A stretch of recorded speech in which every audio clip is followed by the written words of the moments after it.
Namaskar to all. Welcome to Saffron Educational and Medical Foundation, an opportunity to be your own doctor today.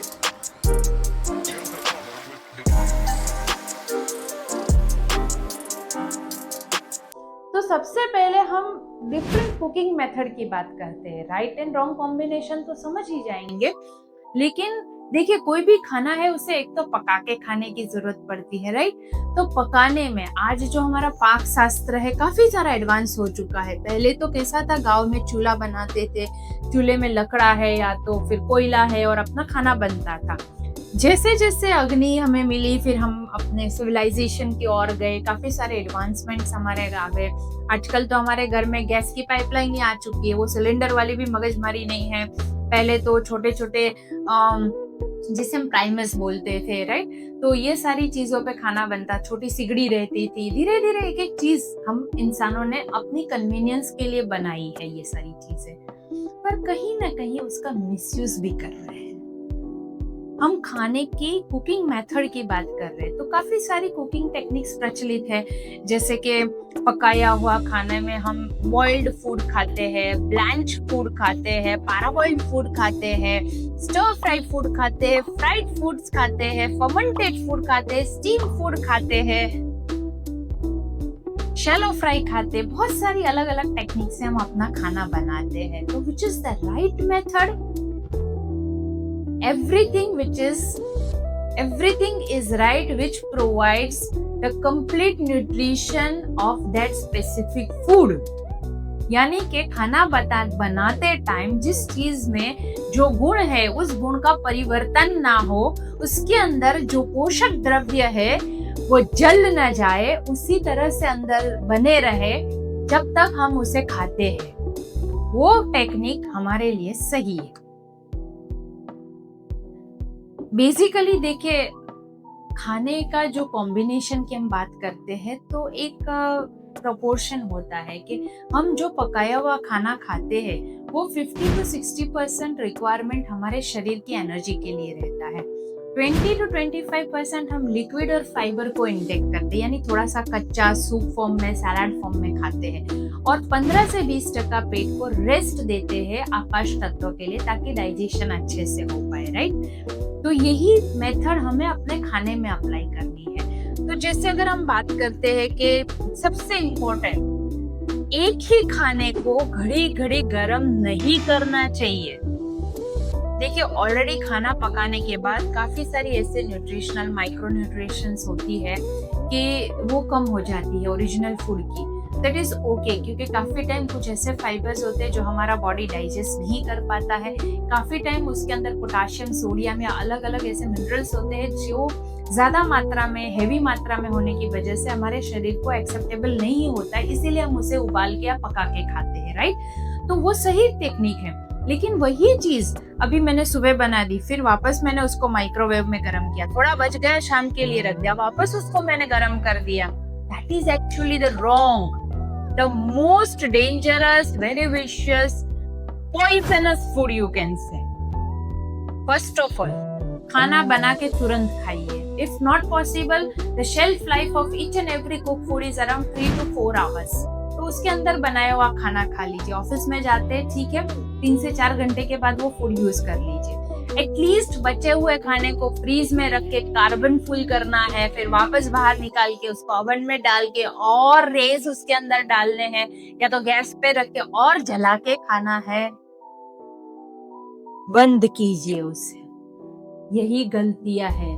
I agreed कि आज के इस महंगाई के जमाने में खाना फेंकना नहीं परवड़ता है, पर इतना बनाइए ही मत ना कि शाम तक स्टोर हो या नेक्स्ट डे तक भी खा सके। इतनी आलस किस काम की? खाना देखिए, हम कोई वेस्टर्न कल्चर को फॉलो नहीं कर रहे हैं। वेस्टर्न कंट्रीज में गैस नहीं होती है, उनको ओवन में बनाना पड़ता है, माइक्रोवेव में बनाना पड़ता है, बाहर से खाना पड़ता है।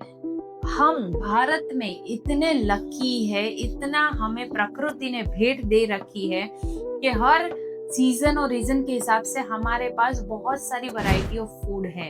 हमारे पास चूल्हा यानी कि गैस है जिससे हम ताजा खाना बना सकते हैं। फ्रीज तो हमारी कोई इन्वेंशन नहीं है, वो वेस्टर्न कल्चर की इन्वेंशन है, क्योंकि उनको 1 हफ्ता 10 दिन फूड स्टोर करना पड़ता है। हमें तो रोज रोज खाना हर टाइम बना के खाने की आदत है हमारे शरीर को, क्योंकि हमारे जो प्रकृति है, जो हमारा एनवायरनमेंट है, वो हमें अलाउड नहीं करता इस तरह से फ्रीज का खाना।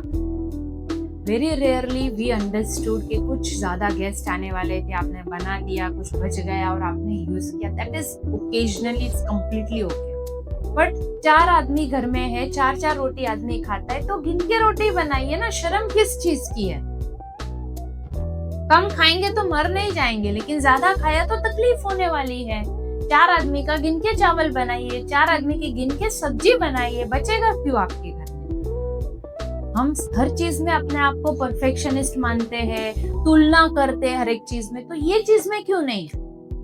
पैसे देने के बाद ही तो खाना खरीद सकते हैं ना, तो उसको भी वेस्ट क्यों करना है। और वो वेस्ट नहीं करना है तो अपने शरीर में डाल के उसे वेस्ट करना है, ये तो गलत हो गया ना। सो कुकिंग मेथड पे आते हैं फिर से। सबसे पहली जरूरत है उतना खाना बनाइए, ताजा खाना हर वक्त पॉसिबल है तो बना के खाइए।